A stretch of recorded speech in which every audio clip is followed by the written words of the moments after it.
First contact fallout. The vast chamber of the Galactic Concordat fell silent as Ambassador Chen Lin stood before the Council of Elders. The 7 alien representatives, each from species that had mastered interstellar travel millennia ago, looked down upon the human with expressions ranging from mild curiosity to undisguised contempt. "The people of Earth thank you for considering our petition," Chen said, her voice steady despite the tension that hung in the air. "We believe we have much to offer the Concordat as full members." Keith Thrax, the Viridian representative whose crystalline exoskeleton shimmered under the chamber's lights, leaned forward. "What exactly does your species offer that we do not already possess in abundance, Ambassador? Your civilization has barely left its cradle system." Chen had expected this. Earth had only discovered faster-than-light travel 15 years ago, a mere eye blink compared to the Concordat members, some of whom had been traversing the stars when humans were still hunting with stone tools. "Innovation born of adversity," Chen replied. "Humans have overcome countless challenges through creativity and perseverance. Our approach to problems differs fundamentally from many established civilizations." Laughter, or what passed for it among the various species, rippled through the chamber. The Takuri representative, a being composed of sentient gas contained within an ornate mechanical shell, emitted a series of harmonic tones that the translator rendered as condescension. "We have reviewed your history, Ambassador," the Takuri said. "Your species has spent most of its existence engaged in warfare with itself. Your technological advancements are primarily derivatives of weapons research. This is not innovation, it is the desperate flailing of a violent species." Chen felt her face grow hot. "With respect, Counselor, many of our greatest achievements came from peaceful endeavors." "Your petition is denied," interrupted Archanvril, the ancient Meridian whose species had founded the Concordat. "Earth may continue limited trade relations under existing protocols, but full membership requires a civilization to demonstrate both technological maturity and cultural harmony. You have achieved neither." Chen opened her mouth to protest, but the decision was final. She was escorted from the chamber by silent guards whose eyes, or sensory organs, held no sympathy. 3 days later, Chen's diplomatic vessel departed from Concordia Prime, the massive artificial world that served as the Concordat's capital. In her private quarters, she activated a secure quantum channel to Earth. "They've rejected us," she reported to the United Earth Defense Council, "just as our intelligence suggested they would." General Sandra Rice, chair of the Defense Council, nodded grimly on the screen. "Then we proceed with Operation Watershed. Return home, Ambassador. Your diplomatic skills will soon be needed again, under very different circumstances." 2 years passed. The Concordat paid little attention to Earth during this time. Why would they?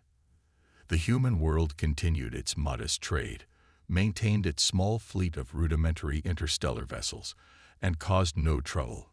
To the ancient species of the Concordat, humans remained an evolutionary footnote, interesting perhaps to xenobiologists, but of no consequence to galactic politics. They could not have been more wrong. Deep within the asteroid belt of Earth's solar system, hidden in a hollowed-out planetoid designated Forge, the most ambitious engineering project in human history was reaching completion. Thousands of the planet's brightest minds had labored in secret, protected by the most sophisticated counter-surveillance systems Earth could devise.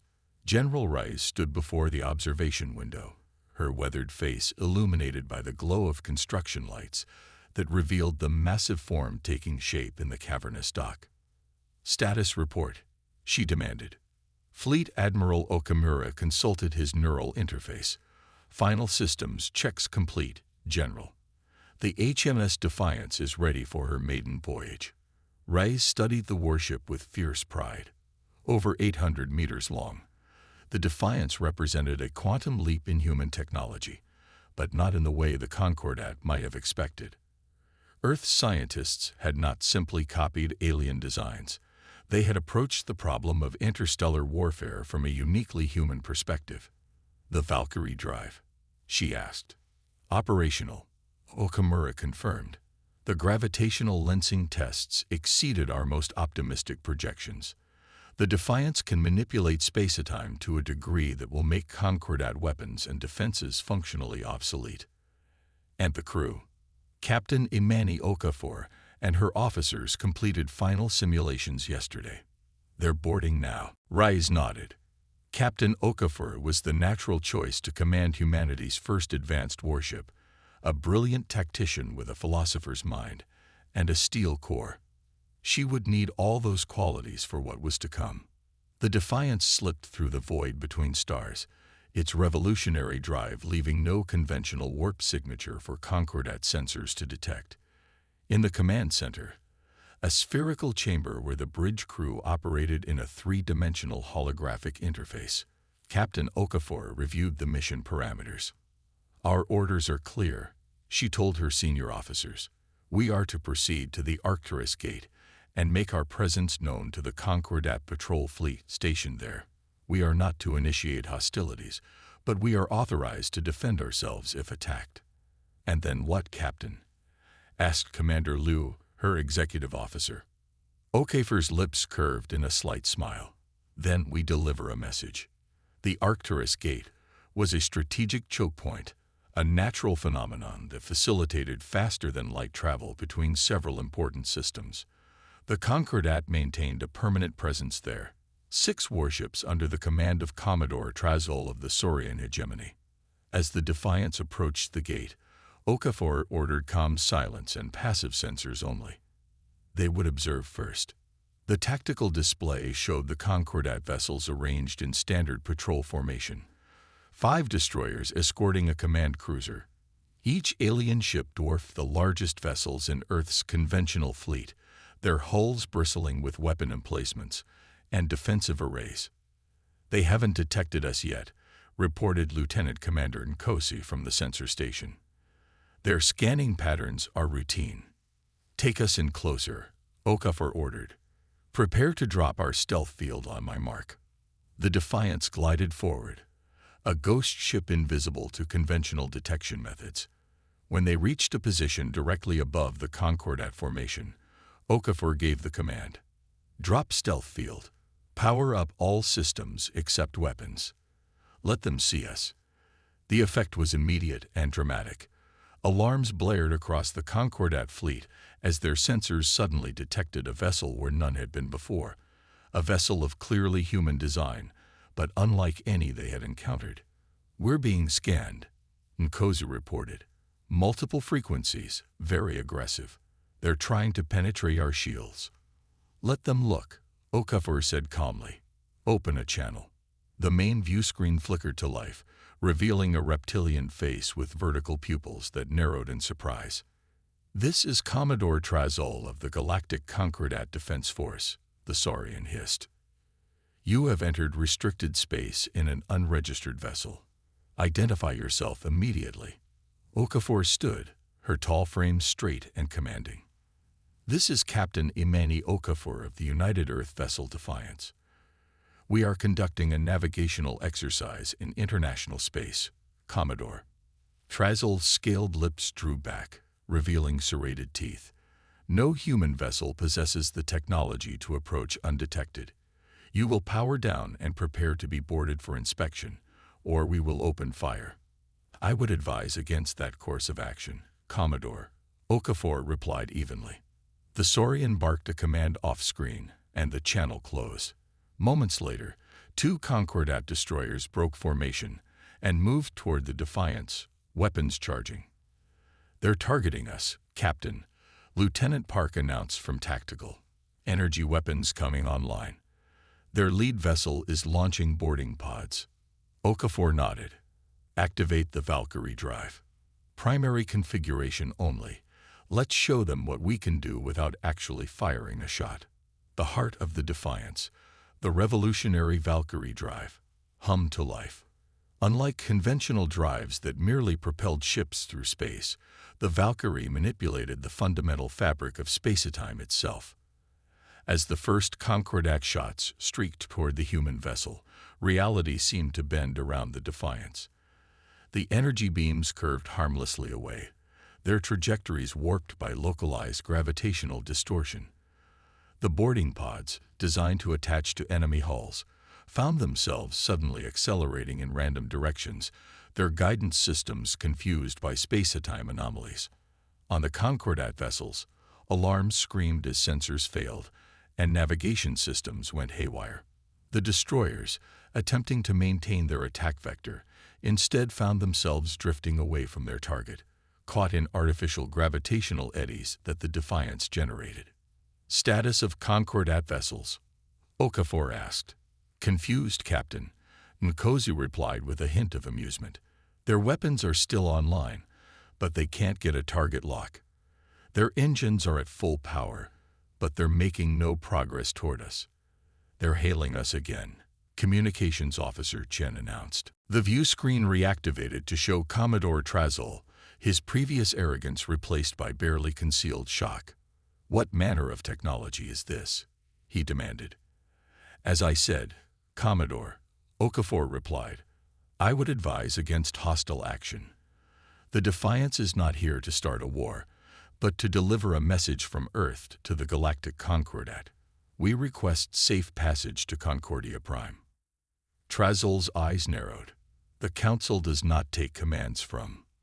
This is not a command, Okafor interrupted. It is a courtesy notification. The Defiance will be arriving at Concordia Prime in 7 standard days. Earth's ambassador will present our credentials to the Council at that time. She paused. We sincerely hope the reception will be more thoughtful than the last one. With that, she signaled to end the transmission. Reconfigure the Valkyrie drive for transit, she ordered. Let's give them one last demonstration before we go. The Defiance's drive hummed again, but this time with a different purpose. Instead of warping space around itself defensively, the ship created a controlled singularity, a temporary wormhole that collapsed the vast distance between its current position and a point several light-years away. To the watching Concordat fleet, the human vessel simply vanished, leaving behind only sensor ghosts and a profound sense of unease. The galaxy had just changed forever, and the Concordat knew it. As the Defiance reappeared in empty space far from the Arcturus gate, Okafor allowed herself a small smile. Send word to Earth, she instructed. First contact successful. Proceeding to Phase 2. Throughout the vast reaches of Concordat space, quantum communications blazed with urgent messages. The impossible had happened. A primitive species had developed technology that rendered the Concordat's military might effectively obsolete. The galaxy would never be the same again. A new galactic order. News of the encounter at the Arcturus gate spread through the Galactic Concordat's communication networks with unprecedented speed. In the great halls of Concordia Prime, ancient civilizations that had known peace for millennia now faced something they had not experienced in generations. Fear. The emergency session of the Council of Elders was called within hours of the incident. Archenvril, who had presided over the Concordat for over 2 centuries, looked visibly shaken as he addressed the assembled representatives. The reports from Commodore Trazol have been verified, he announced, his translucent appendages trembling slightly. The human vessel employed technology that nullified our most advanced weapons systems without firing a single shot. The chamber erupted in a cacophony of voices, each species expressing alarm in their unique way. The Viridian representative's crystalline form vibrated at frequencies that made others in the chamber uncomfortable. The Tekari's mechanical shell emitted pulses of ultraviolet light, a sign of extreme agitation in their species. How is this possible? Demanded the Saurian delegate. Vorchnak. Earth was assessed as a Tier 3 civilization merely 5 standard years ago. The technological leap required to develop such capabilities would take centuries, even with stolen technology. Archenvril gestured toward the holographic display at the center of the chamber. It showed multiple angles of the encounter, recorded by the Concordat fleet's sensors before they malfunctioned. Our preliminary analysis suggests the humans have developed a method of manipulating gravitational fields with unprecedented precision, he explained. Rather than countering our technology directly, they altered the fundamental physics within which our systems operate. The Takari representative floated forward, its mechanical shell gleaming under the chamber lights. This approach is unexpected. When species develop advanced technology, they typically follow established evolutionary paths. The humans have taken a completely tangential approach. Because we left them no choice, said a quiet voice from the edge of the chamber. All eyes turned toward Linevex, the anthropological consul whose specialty was studying emerging civilizations. The slender, six-limbed being had been among the few who had argued against dismissing Earth's petition 2 years earlier. Explain, commanded Archenfrill. Linevex stepped into the circle, activating her own data display. When we rejected Earth's petition, we cited their technological immaturity and cultural disharmony as reasons, but we failed to recognize a crucial aspect of human psychology. She paused, ensuring she had everyone's attention. Humans do not respond to obstacles the way most species do. The display showed historical footage from Earth, humans climbing impossibly steep mountains, diving into ocean trenches, launching primitive rockets that exploded repeatedly before finally succeeding. Most species, when faced with overwhelming odds, accept limitations and find ways to work within them. Linevex continued. Humans view limitations as challenges to be overcome. Their entire evolutionary history is defined by this trait. They call it determination, but it goes beyond that. It is a fundamental inability to accept the concept of impossibility. The council chamber had grown utterly silent now, every being fixed on the anthropological consul's words. When we told them they were not advanced enough, we did not discourage them. We challenged them, and they responded not by slowly improving along conventional paths, but by completely reimagining what was possible. Are you suggesting, the Viridian representative interjected, that by rejecting them, we inadvertently accelerated their development? Precisely, Linevex confirmed, and now they have developed technology that approaches problems from angles our civilizations never considered. We have been perfecting the same technologies for millennia, making incremental improvements. The humans, unburdened by our traditions and facing urgent necessity, simply took another path entirely. The implications settled heavily on the council. For species that had existed for thousands or even millions of years, such rapid adaptation was almost inconceivable and deeply unsettling. The human vessel will arrive at Concordia Prime in 7 days, Archenfrill reminded them. We must decide how to respond. Our military options appear limited. For the first time in living memory, the Council of Elders found themselves in a position of strategic weakness. The galaxy watched and waited. Aboard the Defiance, Captain Okafor reviewed the latest intelligence briefings from Earth. Following their demonstration at the Arcturus Gate, Concordat communications had exploded with activity. Earth's monitoring stations had intercepted enough transmissions to paint a clear picture. The galactic community was in turmoil. They're scrambling, Commander Liu observed, studying the reports over her captain's shoulder. Every major species has called emergency councils. The Saurians are mobilizing their home fleet. Okafor nodded. As expected. But notice, no coordinated military response yet. They're still assessing what they saw. Do you think they'll attack when we reach Concordia Prime? No, Okafor replied confidently. The Concordat has maintained power for thousands of years by being pragmatic. They won't initiate a conflict they don't understand against an adversary with unknown capabilities. The captain's private terminal chimed, indicating a secure transmission from Earth. General Rice's face appeared on the screen, looking satisfied but cautious.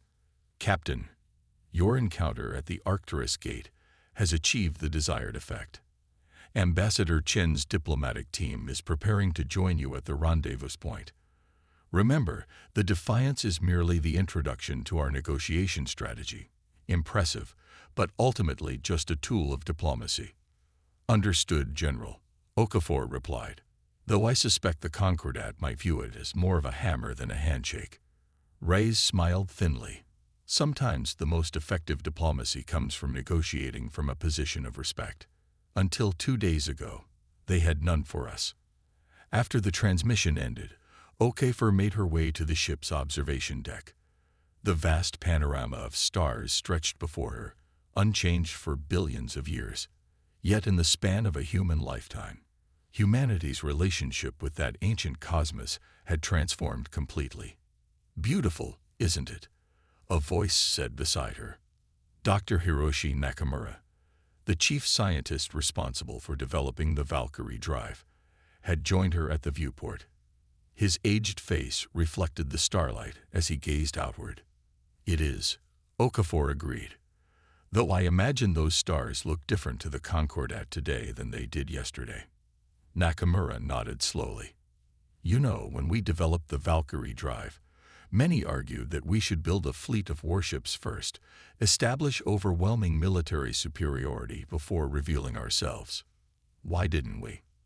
Because that would have made us exactly what they accused us of being, a violent species focused on dominance rather than cooperation." The scientist turned to face her. "The Defiance isn't just a demonstration of our technology, Captain. It's a demonstration of our restraint." Okafor considered this. One ship that can neutralize an entire fleet without firing a shot is still a powerful statement. "Yes," Nakamura agreed, "but it's a statement that says, we could have built 100 of these, but we chose not to." That distinction will matter in the days to come. The Defiance emerged from its final transit point just outside the Concordia system. As expected, they were greeted by a massive defensive formation, nearly 30 capital ships arranged in a blocking pattern. "They've learned from our previous encounter," Commander Liu noted. "They're maintaining maximum distance and have positioned themselves to cover all approach vectors." "Any communication?" Okafor asked. Communications Officer Chen nodded. "Yes, Captain. They're requesting we hold position while a diplomatic vessel approaches." "Interesting," Okafor mused. "Not a military intercept, but a diplomatic one." "Scan the approaching vessel." "Small transport," reported Lieutenant Commander Nkosi. "Minimal weapons. 8 life forms aboard. Mixed species."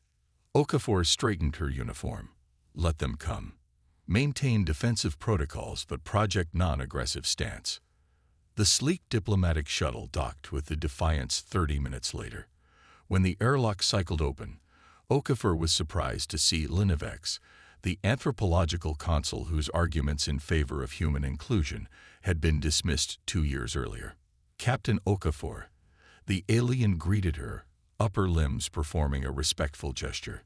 "The Council of Elders has sent me to escort you to Concordia Prime. They are eager to speak with you and your ambassador." "Our ambassador will be joining us shortly," Okafor replied. "Her vessel is en route to our position now." The alien's multiple eyes blinked in what might have been surprise. "You came without your diplomatic representative." "The Defiance had a prior engagement," Okafor said with deliberate ambiguity. "Ambassador Chen thought it best to let us make the introductions." Understanding dawned in the alien's expression. "The demonstration at the Arcturus Gate. A most effective introduction, Captain." Within hours, Ambassador Chen's diplomatic vessel had docked with the Defiance, and the joint human delegation proceeded to Concordia Prime under escort. The massive artificial world, a sphere the size of Earth's moon, constructed over thousands of years, loomed before them, its surface a complex tapestry of cities, environmental zones, and infrastructure that supported representatives from over 300 species. The council chamber had been reconfigured for this historic meeting. Rather than looking down from an elevated position as they had during Earth's petition 2 years ago, the Council of Elders now sat at the same level as the human delegation, a subtle but significant acknowledgement of changed circumstances. Ambassador Chen stepped forward, flanked by Captain Okafor and Dr. Nakamura. The contrast between her previous reception and the current atmosphere was stark. Where once there had been dismissive condescension, now there was wary attention. "Honored representatives of the Galactic Concordat," Chen began, "2 years ago, I stood before you requesting Earth's inclusion in your alliance. That request was denied on grounds that humans were technologically and culturally unprepared for full membership. She gestured toward Captain Okafor. Since then, Earth has demonstrated that our approach to technology, while different from yours, is no less advanced. The HMS Defiance represents not only our scientific achievements but our philosophy. We seek cooperation, not conflict. We seek recognition, not domination. Archon Vril leaned forward. Your demonstration at the Arcturus Gate might suggest otherwise, Ambassador. Some might interpret the sudden appearance of such a vessel as a threat. With respect, Archon, Chen countered. The Defiance revealed itself peacefully, defended itself proportionally when attacked, and departed without causing harm. Had our intentions been hostile, this conversation would be occurring under very different circumstances. The statement hung in the air, not quite a threat, but an undeniable truth. Dr. Nakamura stepped forward next, his elderly frame belying the fierce intelligence behind his eyes. The technology you witnessed is merely one application of our research into space-time manipulation. We call it the Valkyrie drive, but its principles can be applied to energy production, medical science, and terraforming. We developed it for defense, yes, but its greater value lies in its peaceful applications. The Takari representative's mechanical shell vibrated slightly. You claim to seek cooperation, yet you develop this technology in secret. This suggests distrust. We developed it in secret, Captain Okafor interjected, because we were explicitly told we had nothing of value to offer the Concordat. Would you have preferred we announce our research so it could be dismissed alongside our petition? The chamber fell silent. The logic was irrefutable. Ambassador Chen seized the moment. Today, we are not petitioning for membership in the Concordat. We are proposing an alliance between equals. Earth offers its innovation, its unique perspective, and yes, its Valkyrie technology, as the foundation for a new relationship with the galactic community. And if we decline?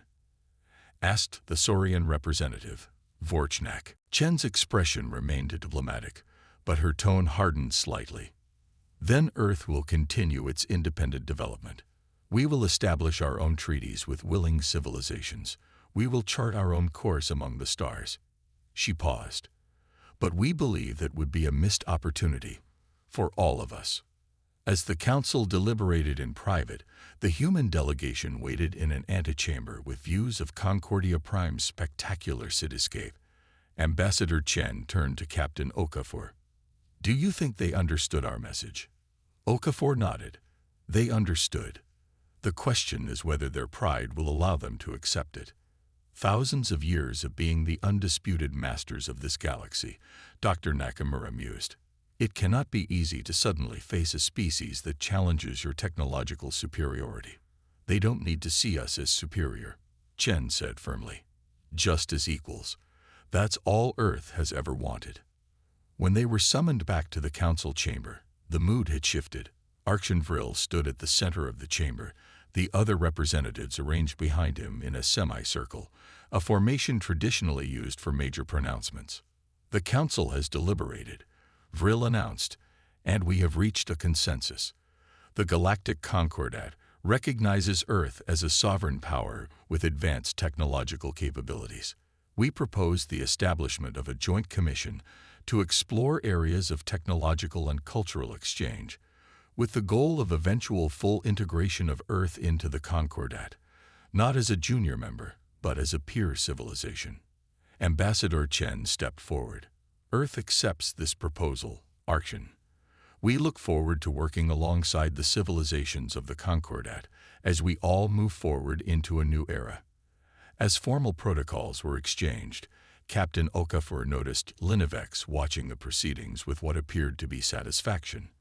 The anthropological consul approached her while the others were engaged in conversation. Your species continues to surprise us, Captain, the alien said quietly. Most emerging civilizations who achieve sudden technological advantages use them to demand concessions or territory. That was never our goal, Okafor replied. Humans have learned through our own history that true strength comes not from domination, but from cooperation and mutual respect. A wisdom that some civilizations never learn, despite existing for millions of years. Lennox observed, "Perhaps that is what your species truly offers the Concordat, not just your technology, but your perspective." 1 year later, the Valkyrie Project Research Center opened on Concordia Prime, the first human installation on the Concordat's capital world. Scientists from dozens of species worked alongside their human counterparts, exploring the implications of Earth's revolutionary approach to space-time manipulation. The HMS Defiance, now serving as Earth's flagship in a growing fleet, had been joined by vessels from the Concordat in joint exploration missions to regions of space previously deemed too hazardous to navigate. The human approach to challenging the impossible had proven infectious, igniting a renaissance of scientific inquiry throughout the Concordat. In her office overlooking the research center, Ambassador Chen reviewed the latest diplomatic dispatches. A holographic representation of Captain Okafor, now Admiral Okafor, flickered into view. "The Saurians have finally agreed to the Mutual Defense Treaty," the Admiral reported. "That brings the total to 14 major civilizations formally allied with Earth." Chen nodded, satisfied. "And the technology exchange programs?" "Exceeding expectations." Dr. Nakamura reports that the collaboration with the Viridian crystalline engineers has already yielded a 30% efficiency improvement in the Valkyrie drive. "It seems our strategy worked better than anyone anticipated," Chen observed. Admiral Okafor smiled slightly. "Humans have always understood something that the Concordat is only now learning, Ambassador. True power doesn't come from having the biggest guns or the most advanced technology. It comes from bringing different perspectives together to solve common problems. A lesson worth teaching." Chen agreed, "even if we had to shake the galaxy to make them listen." Throughout the vast reaches of space, news of the human Concordat alliance spread to distant worlds. Species that had once dismissed Earth as an evolutionary backwater now watched with interest as humanity brought its unique perspective to the galactic stage. The galaxy had indeed gone silent when they saw the first human battleship, but the silence had given way to something far more valuable. Conversation between equals in a universe full of possibilities. For humanity, it was just the beginning.